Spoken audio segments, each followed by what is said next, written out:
Hi kids, welcome to our lesson in PE and Health. And this is for quarter 2, covering weeks 5 and 6. And we're going to talk about locomotor skills, movement, agility, balance, coordination, speed, and invasion games. Alright, so let's get started. For our learning objectives, okay, number 1, we have define locomotor movements and identify the various locomotor movements. Number 2, perform the locomotor movements with agility, balance, and coordination. And apply the locomotor movements in playing invasion games. Alright, now, what kind of physical activity do you do every day? Do you jog? Do you walk or run for about 30 minutes or for an hour? Or just simply brisk walking for 30 minutes? Okay, so these are some of the physical activities that we do that could help us stay physically fit and helps us in keeping our body in shape and healthy as well. Now, what is locomotor movements? So, locomotor movements are movements that can change an organism's position in space. These movements are essential for animals to navigate their environment, find food, and escape predators. So, this is we're talking about animals. Okay, so but for us humans, so these are movements that involve traveling from one place to another. These are associated with changing one's location in space. So this is by Lasia et al. In their study in 2019. So we have here the locomotor movements and how to do it. So this is based from the study of Balasso et al. In 2015. So for walking, transfer your weight from one foot to the other. Relax your shoulders. Start walking with one foot pointing forward and let your heels touch the ground first as you carry them. Then swing your arms as you walk. And for running, keep your body straight and bent forward. The steps you take should be faster and wider than when you are walking. Raise your chest and lean your body forward. Bend your arms and elbows, swing them forward and backward with wrists facing inward and fist half closed. Keep your arms close to your body. Now, let's have jumping. Stand with your feet slightly apart. Bend both your knees and swing your arms backward. Spring on both feet and one foot. Land on both feet. Jump properly and lightly, maintaining the correct form. For hopping, stand with your feet slightly apart. Bend both knees and swing your arms backward. Spring on both feet. Land on one foot. Hopping properly and lightly, maintaining the correct form. For leaping, stand with your feet slightly apart. Bend both knees and swing your arms backward. Spring on one foot and land on the other foot. Alright. Okay. So for skipping, we need to raise one foot, okay, from the ground and spring on this foot and land on the same foot.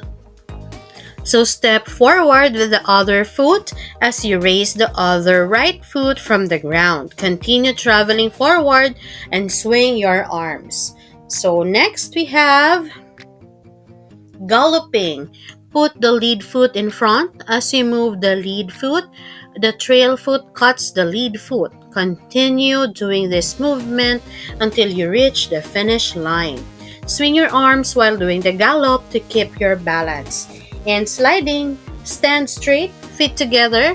Bring your right foot diagonally forward without lifting it. Bring your left foot diagonally forward without lifting it. And then repeat alternately with your right foot and left foot till you reach the finish line. And then swing your arms as you slide. So actually, you can easily understand this locomotor movements kapag dinemonstrate na ito ni teacher, no? So, mas madali nyo po itong mauunawaan, or you can watch some videos on how to do this locomotor movements properly. So, yung binasa natin is just the description and describing the way on how to do it right. But of course, sabi nga, mas madali kapag nakikita natin talaga on how to do it properly. Okay, so this time, let's talk about movement, skills, agility, balance, coordination, and speed. Agility is the ability to change direction and speed quickly and efficiently while maintaining control of the body. So we have here some examples. Soccer player dodging defenders. A soccer player dodging defenders demonstrate agility, the ability to change direction and speed quickly and efficiently while maintaining control of the body. So kapag lumapit yung defender, so what will the soccer player do? No? Nagda-dodge siya at nililipat niya agad ng mabilis, iniiwas niya dun sa defender yung bola para hindi ito maagaw. So, that requires agility, hindi ba?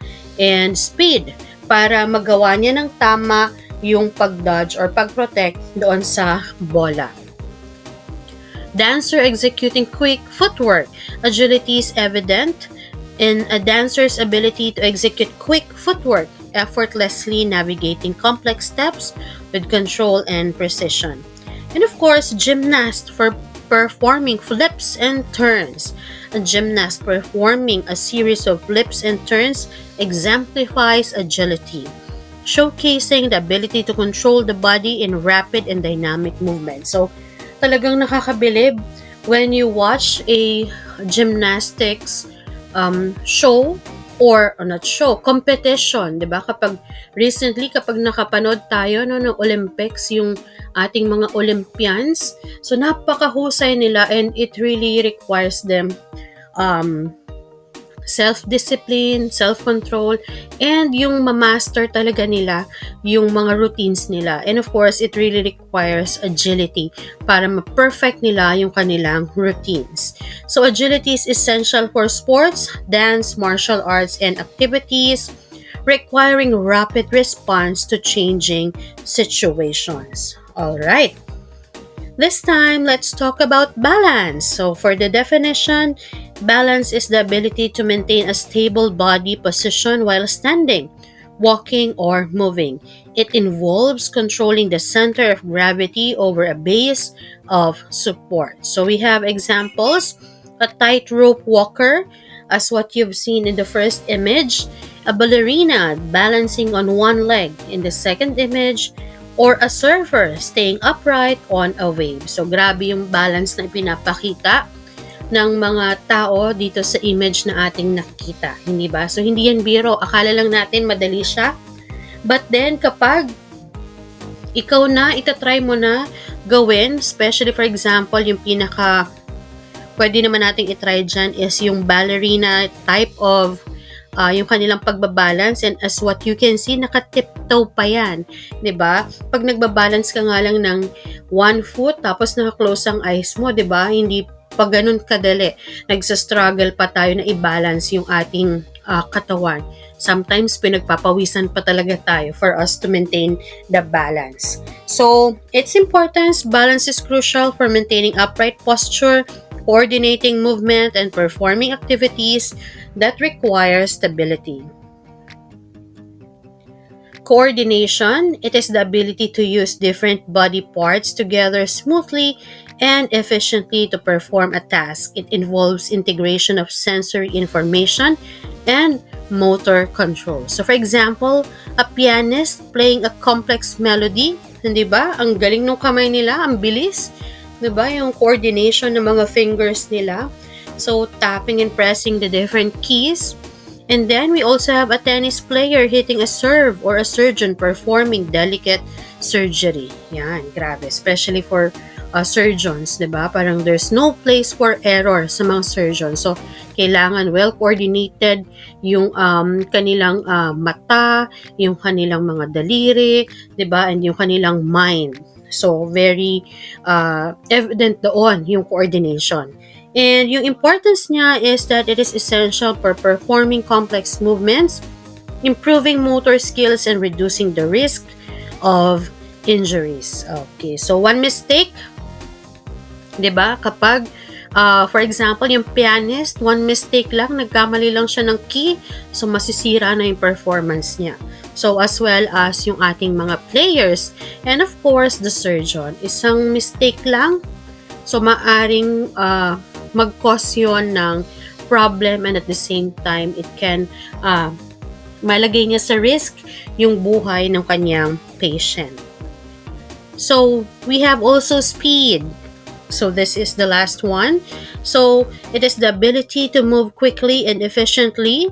So as the sprinter, the swimmer, or completing a lap in the pool, and a cyclist, reaching high speeds on downhill slope. Speed is essential for sports activities requiring quick movement and tasks where time is a factor. So ito naman ang kailangan kapag ang kalaban ay oras, hindi ba? So to beat your own record, so kailangan ma-beat mo rin yung speed mo, yung previous speed. So lagi yon yung batayan mo to make yourself better, hindi ba? So speed, kumbaga ito yung basis mo para kumbaga to beat itself, hindi ba? So ito yung crucial kapag sa isang sport wherein time yung tinitingnan para manalo ka sa isang competition. So how do we enhance locomotor movements, especially in invasion games? So number 1, focus on fundamentals through footwork, drills, agility ladders, and jumping and hopping exercises to improve agility, balance, coordination, and explosiveness.